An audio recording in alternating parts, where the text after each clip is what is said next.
Your class 10. Today we'll do the last portion of chapter number 5, that is transpiration. I hope you people are following all the videos uploaded. So today we'll do the last portion of chapter number 5, that is transpiration, which includes significance of transpiration. What is the importance of transpiration in the plant's life? See, it has got three significances, which include cooling effect, suction force, and distribution of water and mineral salts. Alright, so cooling effect. How does transpiration provide a cooling effect to the plant? It's very much clear that when the transpiration takes place, that means when a loss of water takes place through the process of transpiration, what happens is that the temperature of leaf surfaces reduces. Okay, it goes down. So it is very much useful, especially on sunny days when the temperature is very high. Okay, that time this process is very important. Why? Because at high temperature, that means at unwanted temperature, the enzymes present in the plant body get destroyed. Okay, they remain deformed. Consequently, a number of processes, a number of metabolic processes of the plants get badly affected. That's why the temperature has to be maintained. To maintain it, your transpiration is also one of the very important processes in the plant's life. All right. Number 2 is suction force. Suction force. See, when the loss of water takes place by the process called transpiration in the leaves region. Okay, so leaves are everywhere in the shoot region of the plant. All right. So what happens that there in the leaves, a kind of pulling force is formed. A kind of pulling force is formed which pulls up the water from the root region. Water is absorbed by the root, which is there in the root. There are so many processes to send it up. So in the meantime, what also happens there in the leaves because of the transpiration is a formation of suction force, with which the water present in the root region is pulled up. So it is very important to make the roots work harder to absorb more water.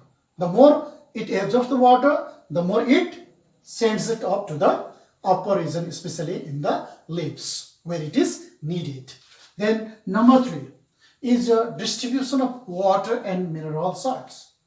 See, leaves, as I've told you, are everywhere in the shoot region. There are a number of leaves on the shoot region of a plant. All right, and in all the leaves, the transpiration takes place. So all the leaves need water.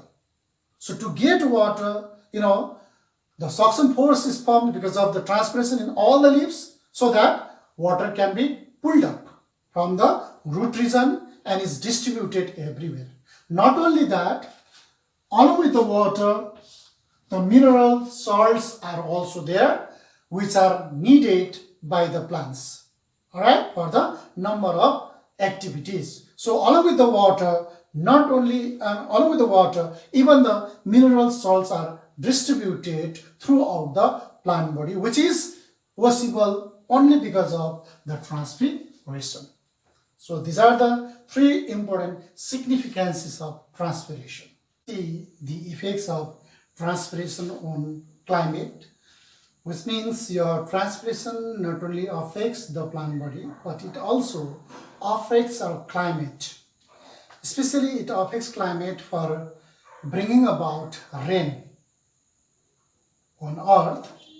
All right, it has been estimated that huge amount of water is released to the atmosphere by the plants by the process called transpiration. Okay, to understand that, here some of the examples of the plants have been given out here for how much water they release every day to the atmosphere by transpiration. Okay, for that here are some plants given. Let us see. A full grown sunflower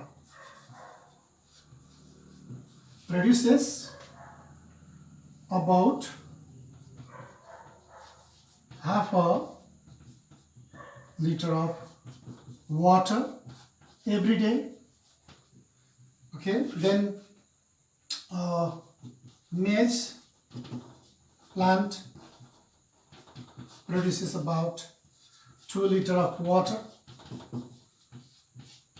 every day. Then an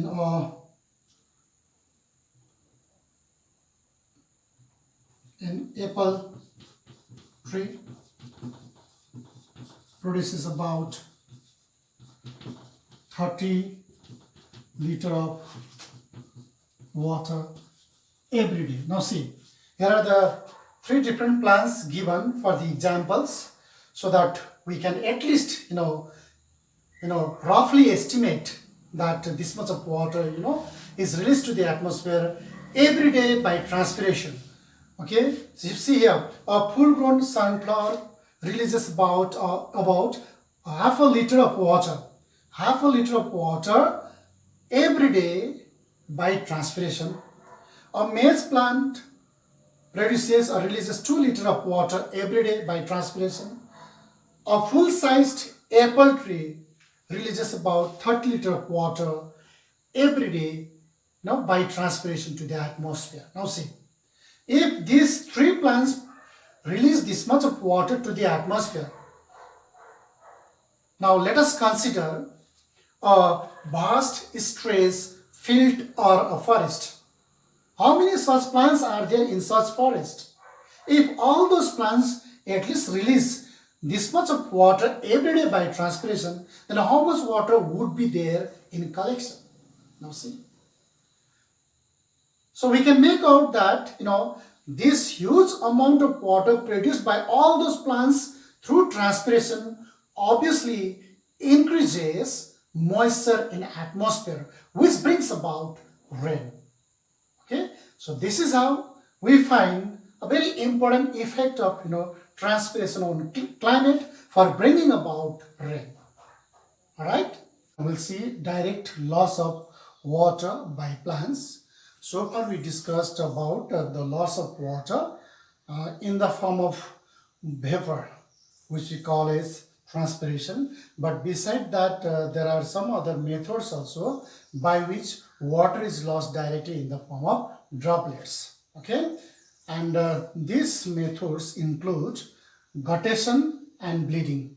Okay, guttation and bleeding. So this guttation, which I am going to talk about now, is the one by which the water is directly lost in the form of droplets from the tip of leaf margin. Okay, it's like this here.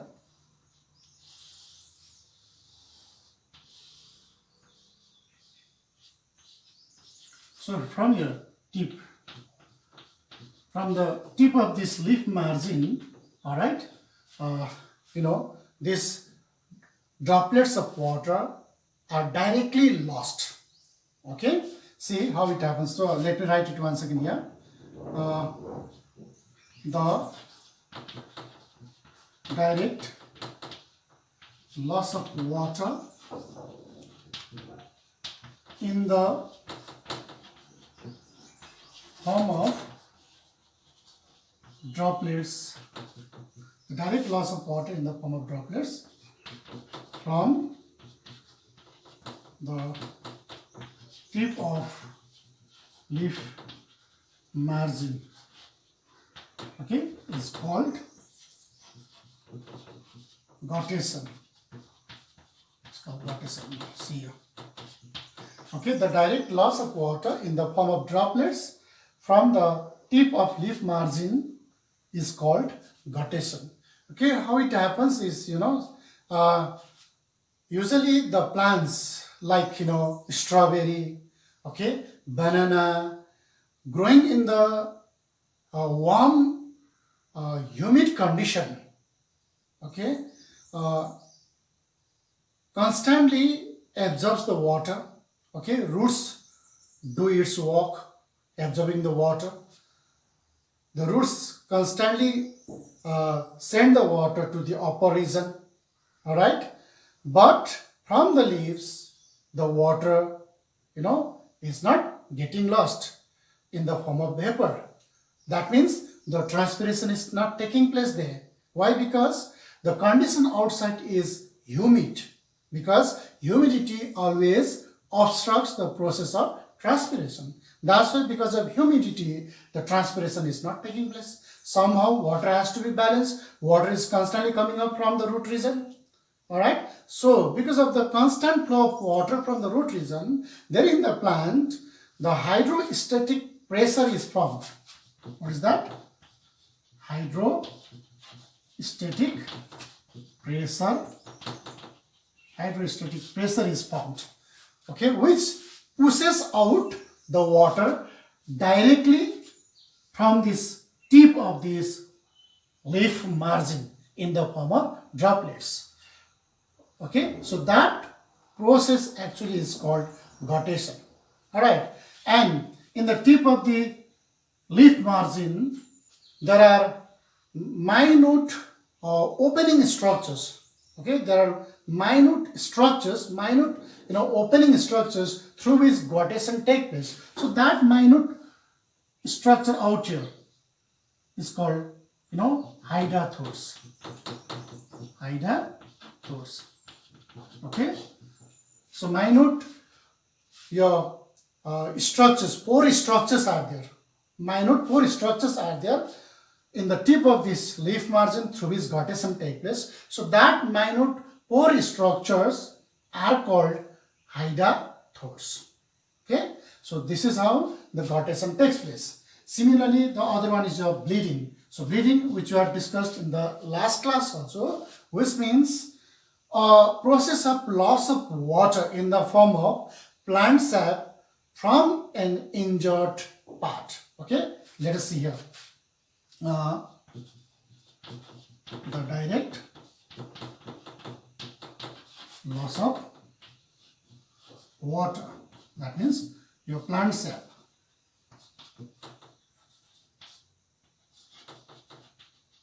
from an injured part of a plant is called bleeding. Okay, so another one is bleeding. It's also the direct loss of water, that means plant sap, from an injured part of a plant. That is when a plant is caught, stem is caught. So from there, because of the root pressure, the water is lost in the form of plant sap. Plant sap we see flowing out.